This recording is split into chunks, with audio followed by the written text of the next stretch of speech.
આદેશ જય ગિરનારી. શ્રી સોનાના ખીજડાવાળી માં મેરડી માતાજી. આજે માં મેરડી માતાજીનો પ્રાણ પ્રતિષ્ઠા મહોત્સવની તારીખ તિથિ વૈશાખ સુદ પાંચમ અને વાર રવિવાર ના દિવસે આજે સરસ માં મેરડી મહામાયા મેરડી માતાજીના યજ્ઞ થયા. એની કૃપાથી દરેક માય ભક્તોના કાર્યો થાય છે. તો યજ્ઞ કર્યો આપણે. યજ્ઞનું એક મહત્વ હોય, એક આપણા ગુરુદેવ અને પુરાણોમાં શાસ્ત્રોમાં એનું વર્ણન છે કે યજ્ઞ કરવાથી બ્રહ્મા વિષ્ણુ મહેશની કૃપા, તમારા ઈષ્ટદેવની કૃપા, દરેકની કૃપા તમારા ઉપર થાય છે. અને યજ્ઞનું આમ જોવા જાવ તો બીજું એક પણ મહત્વ હોય કે જે યજ્ઞમાં ઘી હોમવામાં આવે એ ઘી હોમવાથી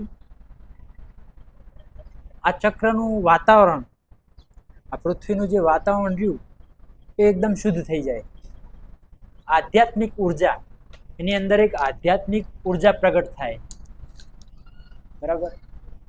એટલે યજ્ઞનું ખૂબ સારું મહત્વ છે. અને આ મેરડી માતાજી એક દરેકના કાર્યો સંપૂર્ણ કરે છે. મેરડી માતાજીની એક યથાશક્તિ છે જે મને એક નિમિત્ત માત્ર અહીંયા બેહાર્યો અને એની શક્તિથી દરેક કાર્યો થાય મારી ભક્તોના. એટલે શ્રદ્ધા, વિશ્વાસ, આત્મસમર્પણ દરેકથી એક કાર્ય થાય. અને મને એ નિમિત્તે ત્યાં દરેકના કાર્યો કરાવે માતાજી. તો શ્રી સોનાના ખીજડાવાળી માં મેરડી દરેકને સુખ શાંતિ સંપૂર્ણ રીતે આપે, એનો સ્વાર્થ સારો રાખે. બરાબર. અને માં મેરડીને ખૂબ સારું આપે એવી મારી અરજી. જય ગિરનારી.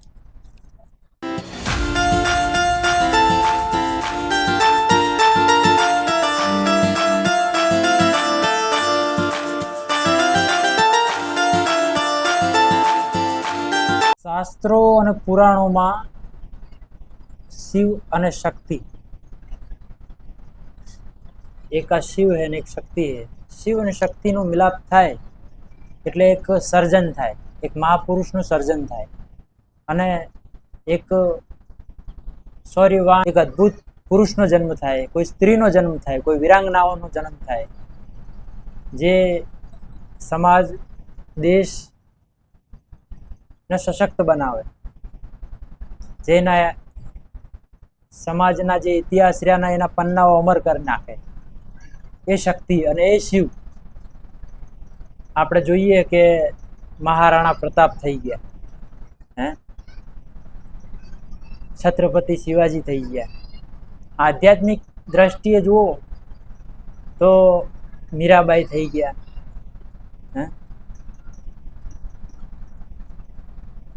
ઘણા બધા સાધુ સંતો થઈ ગયા. અને એમની એક ઉર્જા અહીંયા આવેલી છે. બરાબર. દરેકની એક ઉર્જા અહીંયા ક્ષણ ક્ષણ માટે એક સમય છે. એટલે આપણને એક આધ્યાત્મિક પ્રેરણા કરે, તમે પણ કંઈક કરો, સમાજ માટે કરો, દેશ માટે કરો અને પોતાના પરિવાર માટે કંઈક કરો. દરેકને જવાનું તો છે જ. બરાબર. એની ઉંમર થાય, એનો ફળ થાય, એનો સમય થાય એટલે એને આ પૃથ્વીલોકમાંથી એને અલવિદા તો લેવાની જ છે. પણ જીવન એવું જીવો, કંઈક કરીને જો તો દુનિયા, દેશ, સમાજ કંઈક યાદ કરશે તમને. અને કોઈ આવી દેવી શક્તિ છે તો એની ભક્તિ કરો, એનું ભજન કરો. શક્તિઓનો સમન્વય ગણવા જઈએ તો ખૂબ છે. શક્તિ અસીમિત છે. આપણા અંદર શક્તિ જ છે ને શક્તિ વગર કંઈ ના થાય. આથી જમવું હોય તો પણ શક્તિ જોઈએ. બે કોળિયા લેવા હોય ને હાથમાં લેવા હોય, શક્તિ ના હોય તો કોળિયો ના જાય. પણ શક્તિ, અતિમાં શક્તિ આવી જાય તો તકલીફ થઈ જાય. અતિ આવી જાય તો આ શરીરને એવી ક્ષમતા નહીં ઝેલવાની કે શક્તિ ઝેલી કે. અને તમારા મધ્યમ થઈને જે કાર્યો કરવા હોય એનાથી કરો તો શક્તિ સાથ આપે.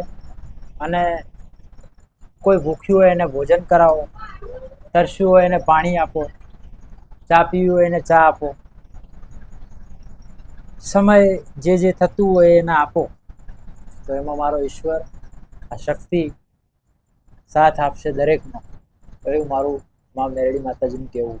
કે ખૂબ ખમા મા મેરડી.